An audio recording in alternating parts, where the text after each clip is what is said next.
ونتوب إليه ونعوذ بالله من شرور أنفسنا وسيئات أعمالنا من يهده الله فلا مضل له ومن يضلل فلا هادي له ونشهد أن لا إله إلا الله وحده لا شريك له ونشهد أن محمدا عبده ورسوله اللهم صل وسلم وبارك عليه وعلى آله وأصحابه أجمعين يا أيها الذين آمنوا اتقوا الله حق تقاته ولا تموتن إلا وأنتم مسلمون يا أيها الناس اتقوا ربكم الذي خلقكم من نفس واحدة وخلق منها زوجها وبث منهما رجالا كثيرا ونساء واتقوا الله الذي تساءلون به والأرحام إن الله كان عليكم رقيبا يا أيها الذين آمنوا اتقوا الله وقولوا قولا سديدا يصلح لكم أعمالكم ويغفر لكم ذنوبكم ومن يطع الله ورسوله فقد فاز فوزا عظيما أما بعد فإن أصدق الحديث كتاب الله وخير الهدي هدي محمد صلى الله عليه وسلم وشر الأمور محدثاتها وكل محدثة بدعة وكل بدعة ضلالة وكل دلالة في النار ثم أما بعد chers frères et sœurs en islam chers auditeurs de la radio Wadata assalamu alaikum wa rahmatullahi ta'ala wa barakatuh. Soyez les bienvenus à l'écoute de votre émission islamique intitulée spécial Ramadan 1444 à travers les ondes de la radio Wadata, la première radio digitale à Niamey. Je prie Allah subhanahu wa ta'ala de nous faire profiter tous ensemble de ces quelques instants que nous allons passer ensemble d'un savoir, dans la recherche du savoir, en vue de son application, afin que ce savoir ne soit pas un argument contre nous, mais plutôt un argument en notre faveur, le jour où nous rencontrerons notre Seigneur Allah subhanahu wa ta'ala, yawma la yanfa'u malun wa la banoun illa man atallaha biqalbin salim, jour où ni bien ni enfant ne seront d'aucune utilité, hormis pour celui qui regagne son Seigneur avec un cœur saint. Rappelons-nous notre triple responsabilité envers le savoir. La première responsabilité, c'est de l'acquérir. La deuxième responsabilité, c'est de l'appliquer. La deuxième responsabilité, c'est de le transmettre aux autres comme il nous a été transmis par les prédécesseurs, et ce, conformément à la recommandation de notre prophète bien-aimé Muhammad sallallahu alayhi wa sallam lorsqu'il dit « Ballighu anni walaw aya » transmettez de ma part ne serait-ce qu'un verset. Allah subhanahu wa ta'ala nous bénisse tous, qu'il bénisse nos vies, qu'il bénisse nos familles, qu'il bénisse nos enfants, qu'il bénisse nos œuvres, qu'il bénisse davantage nos chers pays respectifs et leurs peuples, qu'il nous conforme davantage à sa sainte volonté partout et toujours. Qu'Allah subhanahu wa ta'ala accepte notre jeûne ainsi que nos autres bonnes œuvres que nous accomplissons dans ce mois de Ramadan et en dehors de ce mois. Ceci dit, chers frères et sœurs en islam, chers auditeurs, le thème de cette émission est encore 16 mois pour profiter du Ramadan. Aujourd'hui, la quatrième partie, Inch'Allah. Donc, 16 mois pour profiter du Ramadan, quatrième partie. Ainsi, nous continuons l'énumération de ces différents moyens qui nous permettent de profiter pleinement du mois béni de Ramadan. Le septième moyen, faire preuve d'invocation, surtout au moment de la rupture. L'un des plus grands avantages et privilèges du Ramadan est l'exaucement par Allah des invocations de jeûneurs durant tous les mois, plus précisément au moment de la rupture. Allah subhanahu wa ta'ala a dit juste après la prescription du jeûne « Wa idha sa'alaka ibadi anni fa inni qaribun ujibu da'wata da'i idha da'an falyastajibu li wa liyu'minu bi la'allahum yarshudun » Et quand mes serviteurs t'interrogent sur moi, alors certes, je suis tout proche. Je réponds à l'appel de celui qui m'invoque quand il m'invoque. Qu'il réponde donc à mon appel et qu'il croit en moi afin qu'il soit bien guidé.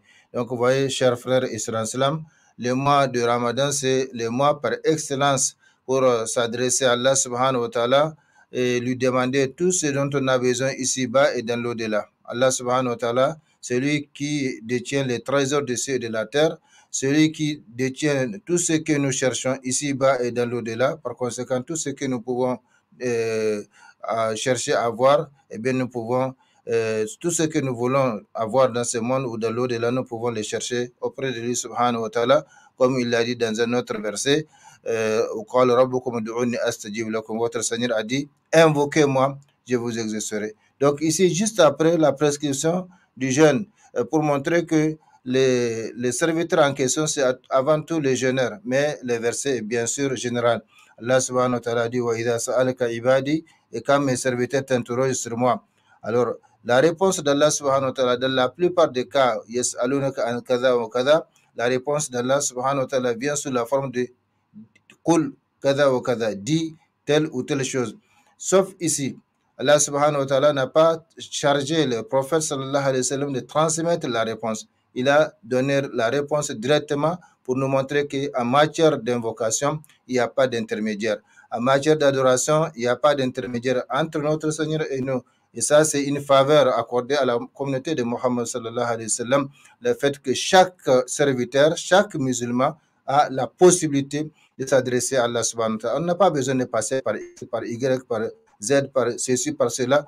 Quand on a besoin de parler à Allah subhanahu wa ta'ala, eh bien, on se met en contact direct avec lui. Et c'est ça qu'il aime. C'est ça qu'il aime. Allah aime qu'on l'invoque, contrairement aux êtres humains, comme nous allons le voir peut-être même. Les thèmes de l'invocation, c'est un autre thème normalement qui devait être traité, mais je ne sais pas, cette année peut-être une autre occasion, parce que ces thèmes-là, 16 moyens. On est aujourd'hui au 7e moyen. Je ne sais pas si on va le terminer tout de suite. Et par conséquent, si on le termine, il faut entamer directement l'importance de la dernière décade de Ramadan. Et dans cette dernière décade de Ramadan, il y a beaucoup de choses à dire. Par exemple, Laylatul Qadr. Laylatul Qadr, si on veut en parler de façon exhaustive, eh bien, ça nous prendra plusieurs séances, plusieurs émissions. Donc, sans perdre du temps, nous continuons avec les 7 témoins qui est donc le fait de faire preuve d'invocation, surtout au mois de la rupture. Si on veut vraiment profiter de ce mois béni de Ramadan, comme nous l'avons dit, c'est avant tout demander l'aide d'Allah subhanahu wa ta'ala. Allahumma inni ala dhikrika wa shukrika wa husni ibadatika. Iyaka na'budu wa iyaka nasta'in, pour nous montrer que nous avons besoin de l'aide d'Allah subhanahu wa ta'ala. Et le Ramadan nous donne cette occasion parce que du matin au soir, nous sommes connectés à Allah subhanahu wa ta'ala à travers le jeûne, à travers donc l'observation du jeûne. Nous sommes connectés, par conséquent, nous sommes plus proches de lui et nous avons donc la possibilité de lui demander et de recevoir. Par conséquent, même si l'invocation ou plutôt la réponse d'Allah subhanahu wa ta'ala vient sous plusieurs formes, certains ne sont connus que de l'au-delà, mais il faut faire preuve donc d'invocation. Par conséquent, je reprends l'un des plus grands avantages et privilèges du Ramadan et l'exaucement par Allah des invocations des jeûneurs durant tous les mois, sans exception, sans distinction.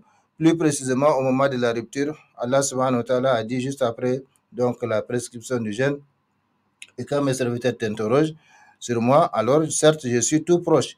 Donc Allah n'a pas chargé le prophète sallallahu alayhi wa sallam de transmettre la réponse, il a donné directement, je suis tout proche. Mais ce n'est pas fini, je suis tout proche, je réponds à l'appel, c'est-à-dire à l'invocation de celui qui m'invoque quand il m'invoque, ce qu'on appelle aujourd'hui la messagerie instantanée. Au même moment que vous parlez, au même moment que vous demandez, eh bien Allah subhanahu wa ta'ala vous répond, Allah subhanahu wa ta'ala vous donne, sauf que comme je l'ai dit et répété, la réponse d'Allah subhanahu wa ta'ala vient sous plusieurs formes. Allah peut vous donner directement ce que vous demandez. Allah peut utiliser ce que vous avez demandé pour éponger une partie de vos méfaits, de vos péchés. Allah subhanahu wa ta'ala, c'est dans l'au-delà pour la transformer en bonnes œuvres qui seront donc mises dans la balance du serviteur. De sorte que les gens qui ont vu leur invocation exaucée dans ce monde vont regretter dans l'au-delà quand ils vont voir des invocations qui n'ont pas été exaucées, comment Allah subhanahu wa ta'ala les a compensées dans l'au-delà à cause de ces invocations. Donc, ils auraient souhaité que toutes les invocations adressées à Allah subhanahu wa ta'ala ne soient pas exaucées dans ce monde, mais qu'elles soient retardées et transformées en bonnes œuvres qui seront mises dans leur balance de bonnes actions de l'au-delà pour gagner et entrer au paradis.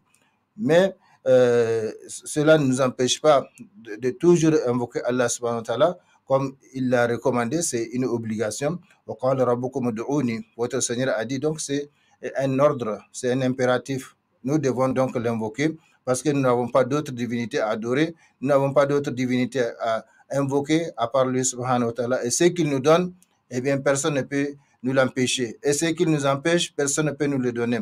Ma yaftihu Allahu linnasi min rahmatin fala mumsika lahu wa ma yumsik fala mursila wa ma yumsik fala mursila min ba'di. Donc ce que Allah ouvre, ce que Allah donne aux hommes comme bienfait, comme miséricorde, eh bien il n'y a personne à le retenir. Et ce qu'il retient, il n'y a personne à le donner. Ça, il faut le comprendre. Même si c'est une créature qui va régler notre problème, elle les fera avec la volonté expresse d'Allah subhanahu wa ta'ala. Masha'Allahu kana, wa man lam yasha' lam yakun, wa la hawla wa la quwwata illa billah. Ce que Allah veut se réalise et ce qu'il ne veut pas ne peut jamais se réaliser. Donc même une créature ne peut agir, ne peut...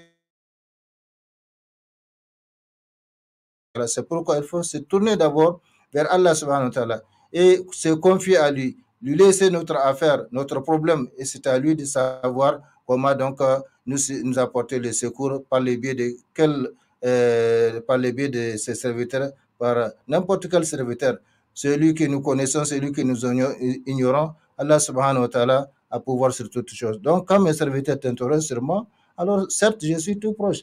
Je réponds à l'appel de celui qui m'invoque. Quand il m'invoque, qu'il réponde donc à mon appel et qu'il croit en moi afin qu'il soit bien guidé. Par conséquent, il faut répondre à l'appel d'Allah subhanahu wa ta'ala. Cet appel dans lequel il nous demande de l'invoquer. Votre Seigneur a dit, invoquez-moi, demandez-moi. Et le prophète sallallahu alayhi wa sallam nous a fait savoir que chaque nuit, Allah descend au ciel le plus proche et pose ces trois questions. Qui me demande pour que je lui donne? Qui demande pardon pour que je lui pardonne? Et qui demande, qui m'invoque pour que je l'exauce? Par conséquent, et c'est là le prophète dit jusqu'à la fin du monde. Chers frères et sœurs en islam, ça c'est un verset, bon, nous ne voulons pas nous appesantir sur l'explication de ces versets et toutes les subtilités, les particularités de ces versets et la parole d'Allah subhanahu wa ta'ala. Je suis trop proche, je réponds à l'appel de celui qui m'invoque. Allah subhanahu wa ta'ala dit, Inna Rabbi qaribun mujib. Donc mon Seigneur est très proche et il répond aussi donc à nos invocations. Par conséquent, nous n'avons pas d'excuses, surtout avec le jeûne. Notre invocation passe, par conséquent, il faut mettre les paquets. L'invocation, c'est les moyens les plus privilégiés pour obtenir ce que nous voulons. Et le prophète sallallahu alayhi wa sallam a dit de son côté, Inna lisa'im le da'watan ma turad. Certes, le jeûneur a une invocation qui n'est jamais rejetée. Ici, c'est de façon générale. Il n'a pas dit au moment de la rupture ou au moment du sour ou à tel ou tel moment de la journée. Mais il y a d'autres hadiths qui nous montrent que c'est surtout au moment de la rupture. Par conséquent, chaque soir, avant de rompre, il faut prendre quelques minutes, 3 minutes, 5 minutes, ça dépend. Ceux qui sont vraiment conscients de l'importance de l'invocation dans ces moments, dans ces derniers instants de chaque jour, eh bien, ils préparent même des fichiers, ils préparent même des invocations particulières adressées à Allah subhanahu wa ta'ala, tirées du noble Coran, tirées de la sunna du prophète sallallahu alayhi wa sallam, parce que nous n'avons pas tous les mêmes problèmes. Nous n'avons pas tous les mêmes préoccupations. Par conséquent, je vais préparer mes invocations adressées à Allah subhanahu wa ta'ala. Ce sont des doléances conformes, donc relatives à mes problèmes. Je peux les préparer et donc avant de rompre le jeûne, je prends 3 à 5 minutes pour m'adresser à Allah subhanahu wa ta'ala. Ça, c'est très important. Quel que soit le travail que nous faisons, eh bien, nous devons consacrer un peu de temps au lieu de nous précipiter attendre seulement l'appel à la prière et puis commencer à manger, à boire. Non, il faut prendre le temps. Surtout à ce moment-là, l'invocation est exaucée, même si l'invocation est exaucée de façon générale du matin au soir, parce que nous sommes connectés à Allah subhanahu wa ta'ala grâce aux jeûnes.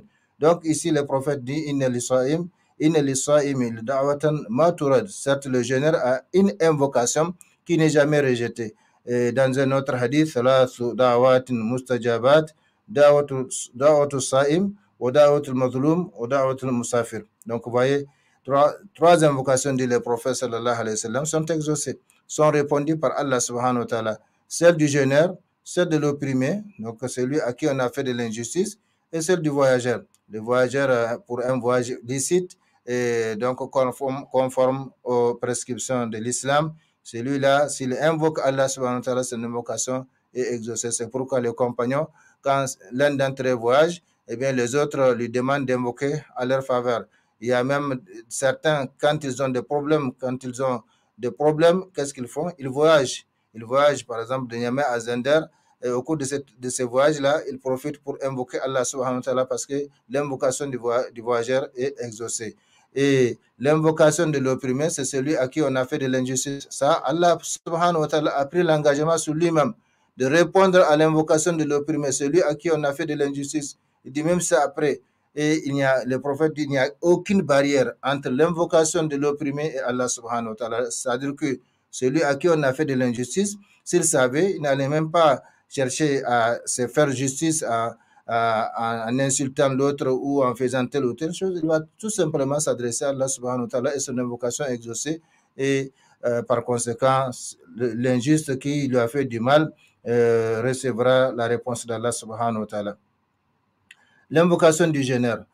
Donc, là aussi, les hadiths est général. 3 invocations sont exaucées. Celle du jeûneur, le prophète n'a pas dit au moment de la rupture, ou au moment du sour, ou à telle ou telle heure de la journée, mais c'est de façon générale. 3 invocations sont exaucées. Celle du jeûneur, celle de l'opprimé et celle du voyageur. Allah subhanahu wa ta'ala nous fasse comprendre, chers frères et sœurs en islam. Nous allons prendre une petite pause avant de continuer notre émission, Inch'Allah. يوم الهول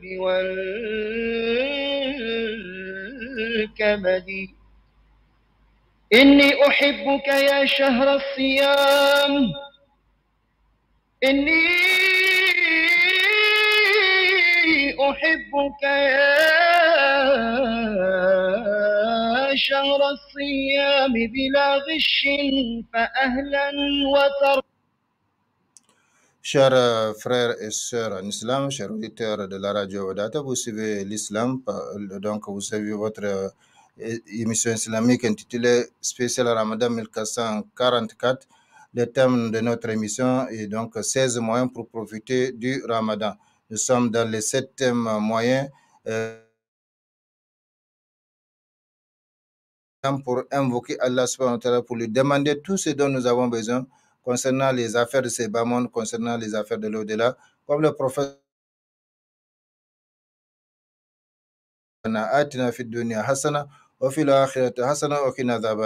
Seigneur, accorde-nous les biens de ce monde et les biens de l'au-delà et épargne-nous les châtiments de l'enfer. Cette invocation du prophète sallallahu alayhi wa sallam, qui est également l'invocation caractéristique des pèlerins quand ils déferlent depuis Arafat, donc jusqu'à Muzdalifa, eh bien, cette invocation regroupe les biens de ce bas monde, les biens de l'au-delà, et ça demande qu'Allah subhanahu wa ta'ala nous épargne donc le châtiment de l'enfer. Rabbana atina fid dunya hasana wa fil akhirati hasana wa qina adhaban nar. On ne dit pas Rabbana atina comme on entend beaucoup de gens le dire.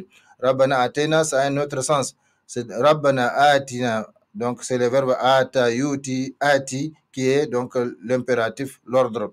Rabbana atina fid dunya hasanatan wa fil akhirati hasanatan, ou bien Rabbana atina fid dunya hasana wa fil akhirati hasana wa qina adhaban nar. Donc, si cette invocation, le prophète la faisait, l'adressait à Allah subhanahu wa ta'ala de façon régulière, fréquente, comme cela est reporté de la sunna, cela montre que c'est une invocation qui englobe tous les biens que nous pouvons chercher ici-bas et tous les biens que nous pouvons chercher dans l'au-delà, avec la préservation contre le châtiment du feu. Donc ça, c'est le prophète sallallahu alayhi wa sallam. Voilà déjà 2 hadiths dans lesquels le prophète nous montre l'importance donc de l'invocation pour celui qui jeûne. Le premier hadith, inna lisaimi la da'watan maturad, certes le jeûneur a une invocation qui n'est jamais rejetée. Le deuxième hadith, salatu da'watin mustajabat, da'watul saimi wa da'watul mazlum wa da'watul musafir. 3 invocations sont exaucées, celle du jeûneur, celle de l'opprimé et celle du voyageur. Et il y a un 3e hadith, toujours dans lequel le prophète sallallahu alayhi wa sallam a dit thalathun la turaddu da'watuhum as-sa'imu hina yuftiru wal imam al-adil wa da'wat al-mazlum. Donc ici le prophète sallallahu alayhi wa sallam a précisé l'invocation du jeûneur au moment donc de rompre son jeûne. Il dit l'invocation de 3 personnes n'est jamais rejetée, n'est jamais donc refusée. Le jeûneur au moment de rompre son jeûne, les dirigeants justes et l'oppressé. L'oppressé ou l'opprimé, c'est-à-dire celui à qui on a fait du mal, à qui on a fait une injustice, quel que soit celui qui lui a fait l'injustice, si il remet son affaire à Allah subhanahu wa ta'ala, eh bien c'est Allah qui va régler son problème. Malheureusement, dans la plupart des cas, les gens cherchent à se faire justice, donc en voulant rendre la même chose à celui qui a fait l'injustice. Non. Et puis, on demande son droit. C'est de rétablir, qu'Allah rétablisse notre droit, et c'est lui qui sait comment le rétablir. Par conséquent, ici, le prophète sallallahu alayhi wa sallam nous dit, l'invocation de 3 personnes n'est jamais rejetée. Le jeûneur au moment de rompre son jeûne, le dirigeant juste et l'oppressé, c'est-à-dire l'opprimé. Et ces genres de hadiths sont généraux. Ce n'est pas seulement pendant le mois de Ramadan. Même en dehors de Ramadan, quand on jeûne facultatif, surtout un jeûne recommandé, un jeûne recommandé de la sunna ou un jeûne pour chercher à se rapprocher d'Allah subhanahu wa ta'ala, eh bien, on a donc cette possibilité. Comme je le disais, certains savants, certains ulémas, quand ils ont des problèmes, il y a donc des tactiques. Parmi ces tactiques-là, soit jeûner et invoquer Allah subhanahu wa ta'ala au cours de son jeûne pour demander la résolution de son problème, ou bien voyager et profiter du voyage pour demander, pour invoquer Allah subhanahu wa ta'ala, parce que l'invocation du jeûneur est exaucée, l'invocation du jeûneur est exaucée, par conséquent, il profite de ce genre de situation pour s'adresser à Allah subhanahu wa ta'ala. Donc, il faut mettre l'accent, il faut mettre le paquet, comme on dit, il faut invoquer Allah subhanahu wa ta'ala autant qu'on le peut pendant le mois de Ramadan, parce que c'est le mois au cours duquel le Coran a été révélé. Et vous avez vu, c'est que Allah subhanahu wa ta'ala a dit, juste après la prescription du jeûne, pour nous montrer que les serviteurs en question, وَإِذَا سَأَلَكَ عَنِّي عِبَادِي وَإِذَا سَأَلَكَ عَنِّي عِبَادِي فَإِنِّي قَرِيبٌ أُجِيبُ دَعْوَةَ الدَّاعِ à mon propos sur moi, et bien qu'il sache que je suis proche. Là, les serviteurs en question, c'est avant tout les jeûneurs, comme certains savants l'ont souligné. Par conséquent, si nous revenons au hadith du prophète sallallahu alayhi wa sallam, le dernier, qui dit ثلاث لا ترد دعوتهم الصائم حين يفطر والإمام العادل ودعوة المظلوم. L'invocation de trois personnes n'est jamais rejetée: le jeûneur au moment de rompre son jeûne, le dirigeant juste et l'opprimé. Le dirigeant juste, n'allez pas loin pour chercher un dirigeant. Les dirigeants, nous sommes tous des dirigeants, comme le prophète sallallahu alayhi wa sallam a dit, mais il n'y a pas de doute que les différentes sphères de responsabilité ne sont pas les mêmes. Donc, nous sommes tous des bergers et chacun sera donc interrogé sur l'objet de sa responsabilité, de sa bergerie. Par conséquent, l'imam, les dirigeants justes dans la famille, les dirigeants justes dans les services, les dirigeants justes dans les quartiers, les dirigeants justes dans la ville, dans la région, dans les pays.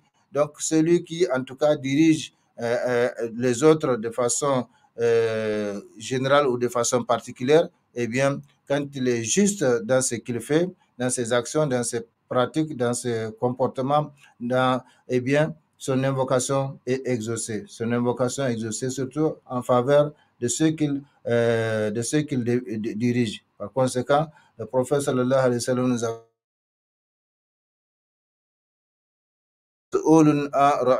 vous êtes tous sera interrogé sur l'objet de sa responsabilité.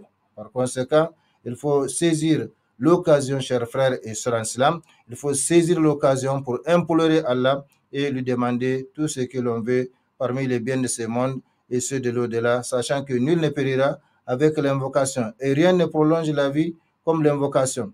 Donc, Allah subhanahu wa ta'ala nous a fixé chacun donc un terme qu'on ne peut pas dépasser même d'une minute, mais ce terme n'est connu que de lui, subhanahu wa ta'ala. Et cela depuis le 120e jour de la création de l'être humain, étant encore embryon ou fœtus dans le ventre de la mère.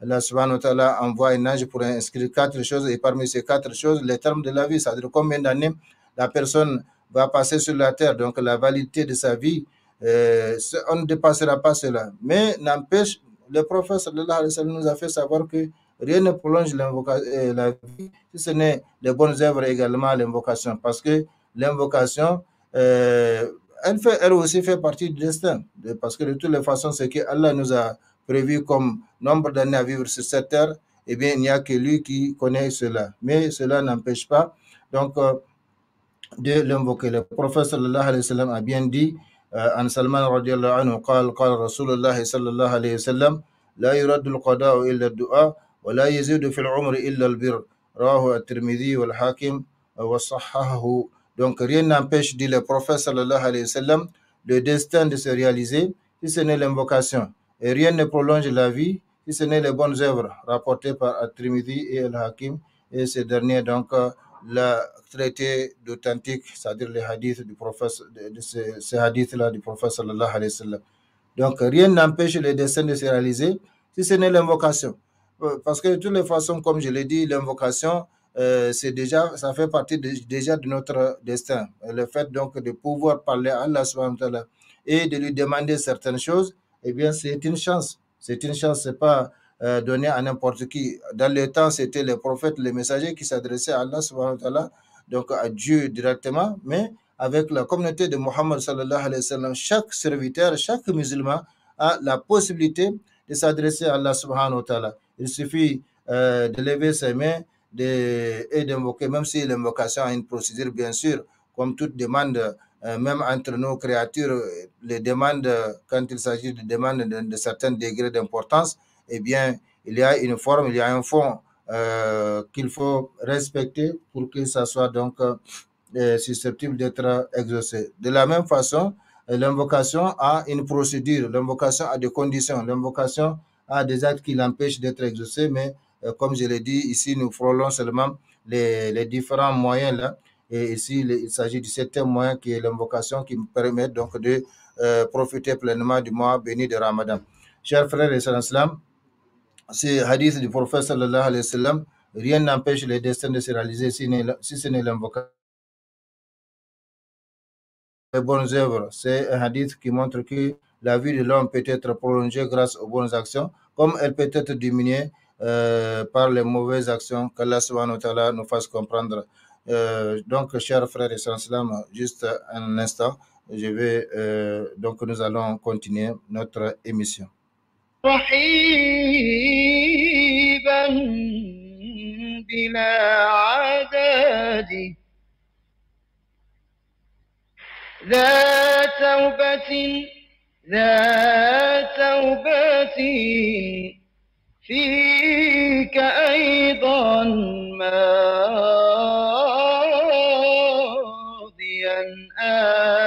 أبدا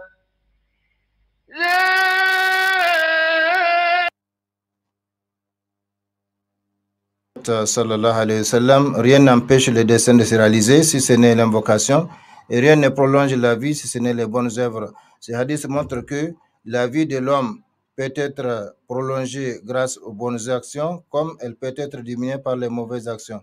Donc l'impuissant et tout l'impuissant, c'est celui qui ne profite pas de l'invocation pendant le Ramadan et en dehors de Ramadan pour donc avoir une proximité auprès de Allah subhanahu wa ta'ala, pour avoir la réalisation de ses vœux, pour avoir la réalisation de ce qu'il cherche ici-bas et dans l'au-delà. Par conséquent, l'invocation, comme je l'ai dit, c'est un thème important sur lequel nous pourrons revenir à cause donc de son importance, si toutefois les différents thèmes qui nous restent à traiter le permettront. Donc, chers frères et sœurs en islam, ça c'est les septième moyens parmi les moyens qui nous permettent de profiter pleinement du mois béni de Ramadan, le mois par excellence de l'invocation. Et l'autre verset dans lequel Allah subhanahu wa ta'ala dit votre Seigneur a dit, invoquez-moi, je vous exaucerai. Donc, il ne reste que pour le serviteur de faire preuve d'invocation et tout ce qu'il demande, que ce soit les choses de ce bas monde ou celles de l'au-delà, eh bien, Allah subhanahu wa ta'ala, c'est lui qui en détient les trésors. C'est la raison pour laquelle le prophète sallallahu alayhi wa sallam faisait constant dans cette invocation. Rabbana ad. Chers frères et sœurs, le temps consacré à cette émission arrive à sa fin. Nous allons certainement nous arrêter au moment, donc au niveau de ce septième moyen qui est l'invocation. Et après l'invocation, le huitième moyen consiste donc à avoir, à parler donc de l'istighfar. L'istighfar, c'est la demande de pardon. La demande de pardon. L'istighfar, ça fait partie de l'invocation parce que quand on dit astaghfirullah, astaghfirullah, donc ça veut dire je demande le pardon d'Allah. Et donc c'est une invocation. c'est une invocation. Donc, ça va être le 8e moyen, Inch'Allah, que nous aborderons au cours des émissions à venir. Par conséquent, il faut non seulement faire preuve d'invocation, mais il faut aussi faire preuve d'istighfar, la demande d'absolution des péchés, parce que cette demande d'absolution des péchés, c'est ça qui nous permet d'être lavés de nos péchés et qui nous rend donc dignes de recevoir la miséricorde d'Allah subhanahu wa ta'ala ici-bas et dans l'au-delà. Qu'Allah subhanahu wa ta'ala bénisse ce que nous avons dit, ce que vous avez entendu, et qu'il nous conforme davantage à sa sainte volonté partout et toujours. Allahumma rabbana taqabbal minna innaka anta samiul alim wa tub alayna innaka anta tawwabur rahim.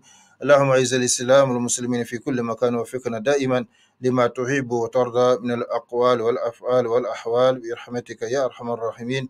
اللهم صل وسلم وبارك وأنعم على عبدك ورسولك محمد وعلى آله وأصحابه أجمعين. سبحان ربك رب العزة عما يصفون وسلام على المرسلين والحمد لله رب العالمين. السلام عليكم ورحمة الله تعالى وبركاته.